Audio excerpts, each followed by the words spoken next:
هلو وليدي تفهم كديرين لاباس عليكم؟ نتمنى تكونوا كاملين بخير وعلى خير. نبدا لكم لهاد القصه بانني انا واحد الخوافه ياكو وكنعترف بها كنخاف، ولكن كيعجبني فاش كنشوف بنادم اللي كيطيح في واحد المواقف ولا سيتويشنز اللي كيبقى شد فيهم راسو ما كيتحركش ولا ما كيهربش. انا كنقول على هادو تبارك الله عليهم. الاو بي ديالنا اليوم واحد من هاد الناس، وصراحة شي بعض المرات كنتفهم فاش كتكون شي حاجة عندها علاقة بالخدمة ديالك راه كتفرض عليك تكون بحال هكا. بلا ما نطول عليكم يلا نشوفوا الاو بي شنو كتقول. هاد القصة غادي تبان لكم متمجنينة، ولكن والله لا 150% راها صحيحة. انا نيرس في لويزيانا وكنخدم بالايجنسي، يعني ديما كنمشي لمنشآت مختلفين اللي فيهم نقص في الممرضين وكيحتاجوا هاد الممرضين في الليل. دونك على عام كنخدم في نفس 10 ديال الفاسيليتيز في هذيك المنطقة، وكنرجع لنفس المنشأة مرة في سيمانة ولا في 2 سيمانات. المهم كاينه واحد الفاسيليتي كنخدم فيها، وكانوا فيها نقول لكم أكفس المرضى، اللي مبلي اللي عنصري، اللي كتلقاهم مضروبين شي ضربه خايبه، اللي كتلقاهم في الفراش ديما وحيتاش عندهم شي مرض اللي هو مزمن اولا ما كيتعالجش. دونك حنايا كنضطروا اننا نبقاو معاهم ونعاونوهم وما نحسشهمش بلي انهم مرض بهذاك المرض وبلي الحياه ديالهم كامله صافي راه غتسالي. دونك حنايا كنعاونوهم وباش يستمتعوا بالحياه ويحسوا شويه بلي ان داك المرض راه ماشي شي حاجه اللي غتحبسهم من انهم يعيشوا حياتهم والى اخره من المرضى. يعني اي حاجه ممكن تكون في هذاك السيد انت ما كتعرفهاش، ولكن في الاخر كتلقاه راه مريض ديالك. دونك في هذه الفاسيليتي كانت واحد المراه قديمه هنايا معروفه عليها بلي هي رايسيست وعمياء، وزيد عليها مسطيه ما زكياش في دماغها، وديما كاينه في فراشها، يعني ديما ناعسه. هي ما كيعجبها حتى واحد يدخل البيت ديالها ولا غير يحادي من حداها. دونك ملي كتجي الوقيته ديال الدواء كاع الممرضات كنجيبو معنا واحد الهولي واتر، هذاك الماء المقدس اللي كيبقى من واحد كنسميوه السانداي ماس، اللي هو واحد السبت اللي كيصليو فيه في الكنيسه. دونك داك الماء اللي كيبقى ليهم كنجيبوه معنا حنايا وكنعطيوه للمرضى، وهي كانت كتردهم من الباب. راه قبل ما يدخلوا للبيت ديالها كانت كتردهم، وخليو في بالكم باللي راها السيده راه ما كتشوفش. المهم واحد الليله كنت في هذيك الفاسيليتي وكنت غنخدم من 11 ديال الليل حتى 7 ديال الصباح، وقالت لي الفرمليه اللي معايا بلي راه ديك السيده راه كتكلف بها، زعما هي مولفه كتكلف بها، وباللي راها المريضه ديالها. قلت لها اوكي، وراه زعما قالت لي بلي الحاله ديالها مستقره شويه دابا وكنتمنى تبقى مكالميه. صافي وصلت الشيفت ديالي، كاينين جوج وقات اللي خصنا نعطيو فيهم الدواء ل 30 مريض. كاين الاولى مع 12 ديال الليل والثانيه مع 5 ديال الصباح. وصلت ل 12 ديال الليل ملي كنت غاده في الكولوار ودزت حدا البيت ديالها ديال هاد السيده. كانت ديك الساعه الظلام، والحاجه الوحيده اللي كانوا فيها الضوء واللي كانت كتبان لي انا في داك الكولوار هي ديك لاكاي ديال الممرضات. وراكم عارفين لاكاي ديال الممرضات راه كيكونوا لي زيكرون كيكون فيهم الضوء، دونك هما بوحدهم اللي شاعلين واللي كيبانوا في هذاك الكولوار كامل، وراه ما يمكنش شحال كانت مظلمه.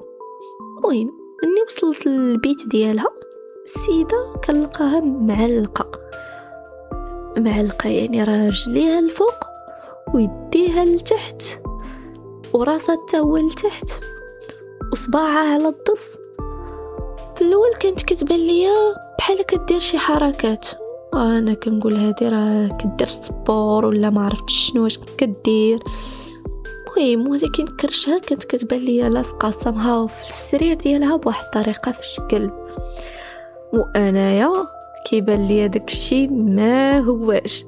جريت باش نشدها وهي تدور فيا كتشوف. انا عند بالي كتشوف راه السيده راه ما كتشوفش وباقي كتشوف ليا في وجهي.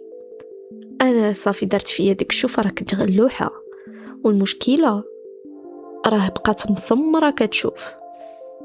انا بالخلعه حاولت دورت وجهي وبقيت غير كنشوف هذاك السرير ديالها اللي غنحطها فيه.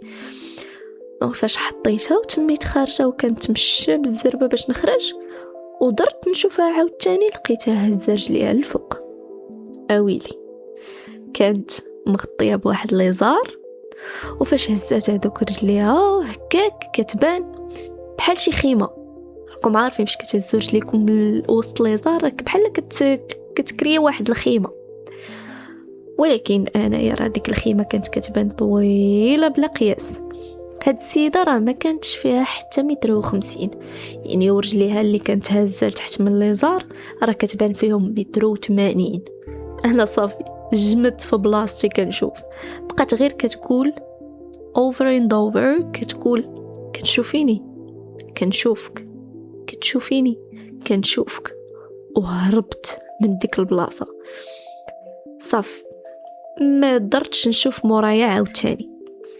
المهم وصلت ل5 ديال الصباح، ملي رجعت باش نشوف واش خدات الدواء ديالها ديال 12 ونتاكد باللي السيده مازال كتنفس، ولقيتها على جنب ديال السرير ديالها والتلفازه شاعله كتفرج ولا ما عرفتش اش كدير وهي متكيه.